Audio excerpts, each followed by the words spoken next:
Assalamualaikum warahmatullahi wabarakatuh. Kembali lagi dengan saya. Perkenalkan, nama saya Rinal Suga Prawira, NPM saya 224111104. Saya berasal dari kelas manajemen WB. Saya di sini akan mempresentasikan tugas saya dalam mata kuliah etika bisnis. Dalam materi hari ini, saya akan menjelaskan tentang pengertian etika bisnis. Etika bisnis adalah seperangkat prinsip moral yang mengatur perilaku dan keputusan di lingkungan bisnis. Hal ini mencakup nilai-nilai seperti kejujuran, tanggung jawab, dan keadilan dalam semua aspek bisnis. Etika bisnis juga memiliki prinsip-prinsip dasar, yaitu prinsip-prinsip etika bisnis. Berbagai prinsip etika bisnis.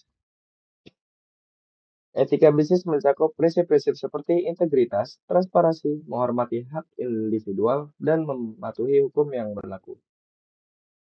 Dalam nilai etika bisnis, nilai-nilai seperti kejujuran, keadilan, dan kepedulian terhadap stakeholder merupakan bagian integral dalam etika bisnis yang baik. Perilaku bisnis yang etis.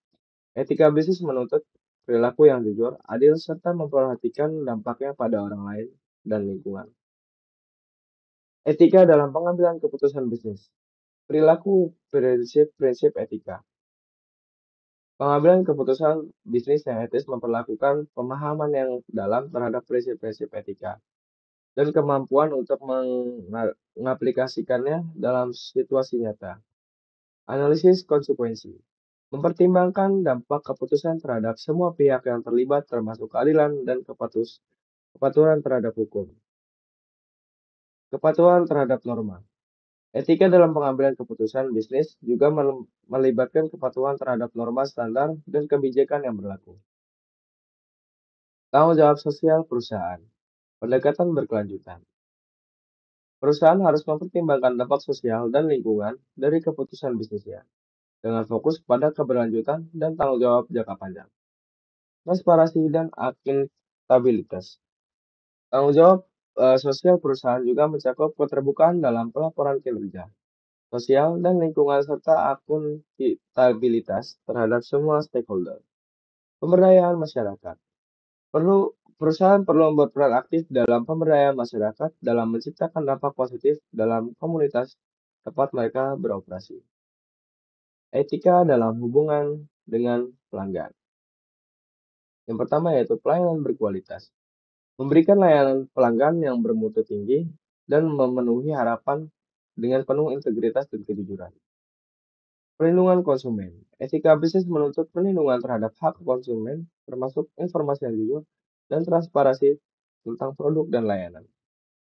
Kejujuran dalam pemasaran. Pemasaran yang etis adalah pemasaran yang jujur, tidak menyesatkan dan tidak melanggar hak konsumen. Etika dalam hubungan dengan karyawan. Keadilan karyawan. Perusahaan harus memberikan perlakuan yang adil tanpa diskriminasi dan menjaga lingkungan kinerja yang aman dan sehat bagi semua karyawan.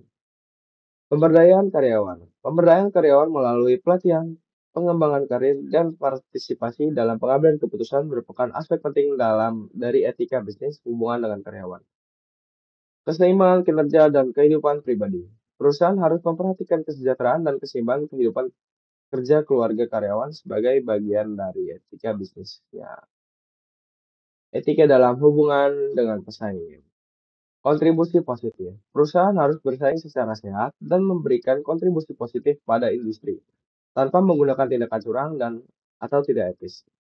Pemahaman etika bernama peserta pasar seharusnya memiliki pemahaman bersama tentang praktik bisnis yang etis untuk memastikan keseimbangan dan keadilan dalam persaingan. Penghormatan terhadap kepentingan pesaing. Etika bisnis mengharuskan perusahaan untuk menghormati hak dan kepentingan pesaing tanpa menggunakan praktik yang merugikan atau tidak adil. Etika dalam hubungan dengan masyarakat dan lingkungan. Keberlanjutan lingkungan.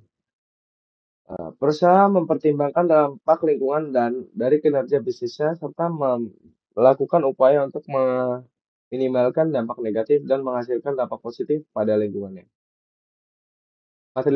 Keterlibatan komunitas. Etika bisnis membutuhkan keterlibatan positif dalam komunitas lokal. mendukung intensif sosial dan memperhatikan kebutuhan komunitas sekitar.